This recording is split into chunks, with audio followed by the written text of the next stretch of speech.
venture Petronet LNG, and his company is the darling of the investors in the oil and gas sector today. And I would request Mr. Garg to throw some light about how Petronet LNG will lead the way for this country to meet the gap through imports, and how do we get it in terms of the best price and affordability. Thank you. Thank you, sir. Respected Mr. Bhoria, Mr. R. Sharma, Mr. Shashi Krishna, Mr. Balla, Mr. Sinha, and all distinguished guests here. I see the prominent Mr. Negi, Mr. Chobe. Actually, we have four eminent personalities present here, those who have been associated with Petronet LNG since inception. They have been either the director of our promoting company, or chairman, or they are sitting on a board. So Mr. Bhoria was as a chairman of BPCL, chairman IOC, Mr. Sharma, Director of Finance of ONGC, Chairman of ONGC, Mr. U.D. Chobe, Director Marketing GAIL, Chairman GAIL, Mr. Negi, Director Marketing, and then now in PNGRB. So we have these four eminent personalities here. So I'll be only just speaking some experience and what are the issues where we are struggling and what are the steps we are taking to minimize the gap in supply and demand today. The Petronet LNG, it's a unique joint venture which was created, I think very well structured, and we have been delivering as was the objective was created. Today we have one LNG terminal in Dahej in Gujarat. It is operating at 100% of its capacity. Though initially it was thought when it was created that whether we'll be able to import LNG at the prices, higher prices, still higher prices. Even then, today we are expanding. We have decided to expand the Dahej 10 to 15. Kochi terminal is coming next year with 5 million ton. We have also decided to have one more LNG terminal in the East Coast. So virtually our vision is the next 5 years we want Petronet LNG with 25 million ton. It is required in the country. We know the demand and supply gap. We know the next 5 years the demand in the country is over 380 as has been shown. Availability, domestic, not more than 200. 180 MMS CMD is the gap. It means how many million ton of LNG we need? Over 50 million ton of LNG. So where we are. But we know the issues. We know the issues because whatever the demand numbers have been talked about, they are basically coming from power and fertilizer sector mainly. Very highly price sensitive, highly regulated, and there are issues with them. We know there are other sectors, they can afford to pay, they are paying today. Refineries, petchem, CGDs, steel. So considering that demand supply gap scenario and country's requirement that energy is required, economies to grow, demand would be there, so we are going ahead with the expansion. We know that India is now 13th largest gas consumer. We consume around 180 MMSCMD of gas, out of which 45 MMSCMD comes from the LNG route. We import 25%. And as the economy is growing, LNG import is growing in the country. Today 13.5, we are the 6th largest, going to be maybe 4th very soon, after Japan, Korea, China. Despite the domestic gas increase because of KG gas, the dependency on LNG import is increasing day by day. Demand is there in spite of price issues.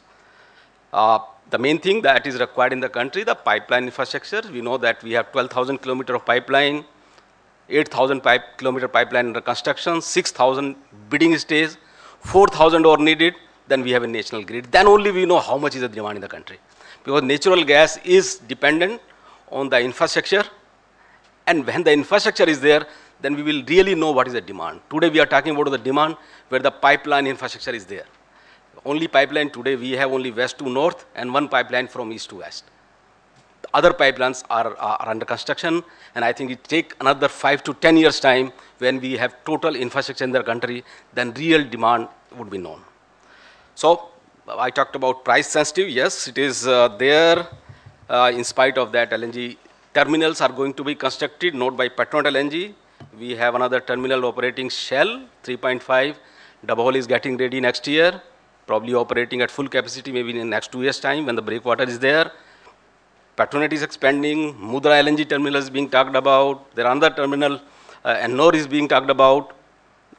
Pipava, there are others. So even then, if everything comes, even Tapi, if it is ready, if that is also ready, still the demand in the country to be there, in spite of all the efforts have been made. Even 1 or 2 kg will also come, probably then still the demand would be there in the country.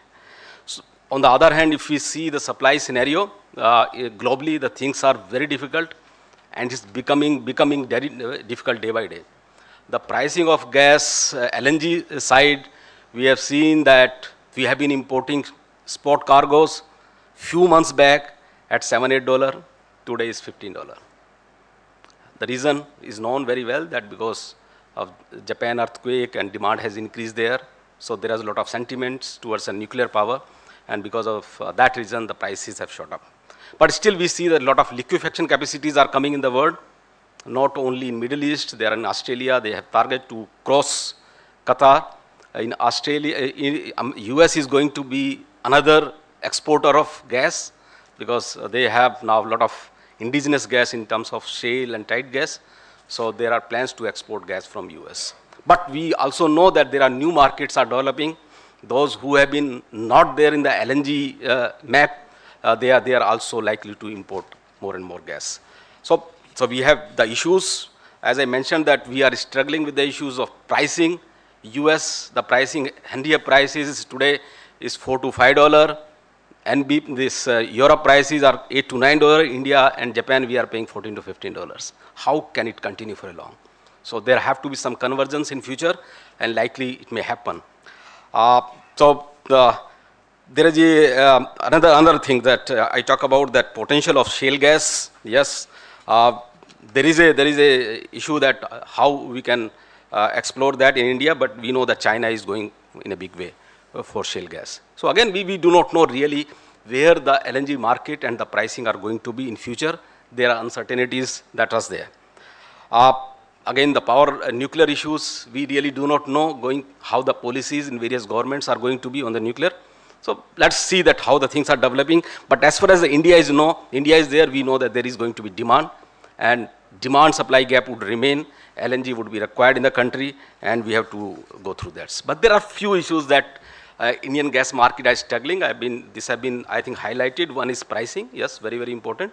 How can you have pricing $4.2 and $15, $16, giving to the same kind of sectors, especially power and fertilizer sector, they can't afford it. There have to be some kind of rationalization of the pricing is required. We have been talking for the last 2 years, pooling of prices. Where we are nowhere today. Infrastructure, yes, pipeline infrastructure are being laid, but it has to be developed fast. LNG front, yes, LNG terminals, we are doing it. Regulation side, though slow, but it's going ahead. End user sector reforms, very much required. Otherwise, we will be nowhere. We know the power and fertilizer, how it's going. There are taxation issues. Taxation issues, we know that we have been talking about declare goods status for the gas. Why not? When the crude and coal, they are in the declared goods, why not gas? We know the issues of GST not considered for oil and gas, taken out, because state governments wants more and more revenue from these sectors.